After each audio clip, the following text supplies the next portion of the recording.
नमस्कार, मी लक्ष्मी घरगुती चव या चॅनलमध्ये आपलं सर्वांचं स्वागत करीत आहे. तर आज आपण पाहणार आहोत शेपू सुकी भाजी आणि बाजरीची भाकर आणि तिच्यासोबत मिरचीचा ठेचा.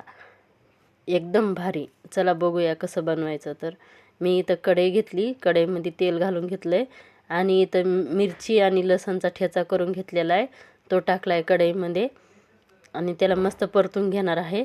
आणि मी प्रत्येक भाजीमध्ये हळद घालते, हिरवी असो कोणची असो, मला सवय आहे हळद घालायची, तर मी हळद घालते आणि छान असते. हळद पण खाल्लेली शरीरासाठी चांगली असते, म्हणून मी तिथं प्रत्येक भाजीमध्ये हळद टाकत असते. हळद टाकून मी चांगलं मिक्स करून घेतलं इथं. आणि आता मी ह्याच्यामध्ये शेपूची भाजी टाकणार आहे. चिरलेला शेपू पूर्ण टाकून घेणार आहे ह्याच्यामध्ये. बघा असा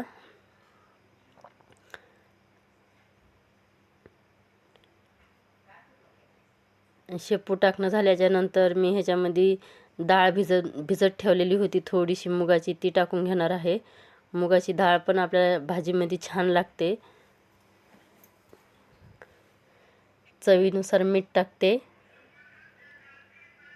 आणि 2 चम्मच इथं असा शेंगदाण्याचा कूट टाकून घेणार आहे. आणि चांगली ही भाजी एकजीव करून आपल्याला शिजवून घ्यायची. खूप छान होते ही भाजी, नक्की करून बघा. एकदम गावरान पद्धत आहे आणि गावाकडचीच आहे. मला लहानपणापासून अशीच भाजी शिकवलेली आहे, तर मी पण तुम्हाला तीच रेसिपी शेअर करते तुमच्यासोबत. खूप छान होते, एकदा करून नक्की बघा आणि खाऊन बघा आणि मला कमेंटमध्ये पण सांगा कशी झाली म्हणून. आता ही भाजी पाणी सोडते, याच्यात काय पाणी वगैरे टाकायची गरज नाही पडत आहे. ही वाफेवरच होती. मी थोडीशी 5 मिनटं झाकून ठेवून हिला शिजून घेते. लगेच होती भाजी ताबडतोब. आपल्याला डाळ पण जास्त शिजवायची जरूरत नसती, कारण की अशी थोडी थोडी अशी ठेवली ना डाळ, ती छान लागते खायला. आणि मी हिच्याबरोबर अशी मस्त बाजरीची भाकर करणार आहे. बाजरीची भाकर आणि मिरचीचा ठेचा तुम्ही बघू शकतात भाकर कशी करते. तर मी इथं परात घेतली आणि तिच्यामध्ये चांगल्या बाजरीचं पीठ टाकून असं पीठ मळून घेणार. असे एका हाताने रगडून रगडून असं पीठ चांगलं मळलं की भाकर आपली चांगली होती.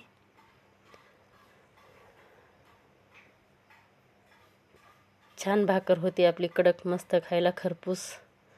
आता मी भाकर थापून घेते.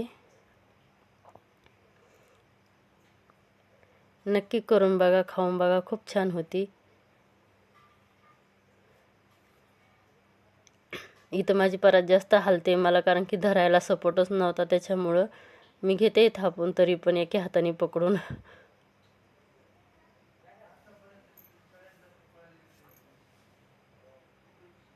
भाकर झालेली. आता मी ही तव्यावर टाकून मस्त हिला शेकून घेणार आहे, भाजून. वरतून पाणी लावायचं आहे आपल्याला भाकरीला. भाकर टाकल्याच्या नंतर एका साईडनं मला हातावर भाकर येत नाही पहिल्यासारखी, थापूनच भाकर येते मला. याला वरतून पाणी लावायचं आपल्याला, कारण की आपली भाकर जास्त वेळ हे होऊन द्यायची नाही, नाहीतर ती उरल्यासारखी होती. लगेच परतून घ्यायची. आपली खालून झालेली आहे आणि हिला मी दोन्ही बाजूने असं चांगलं खरपूस असं भाजून घेणार आहे.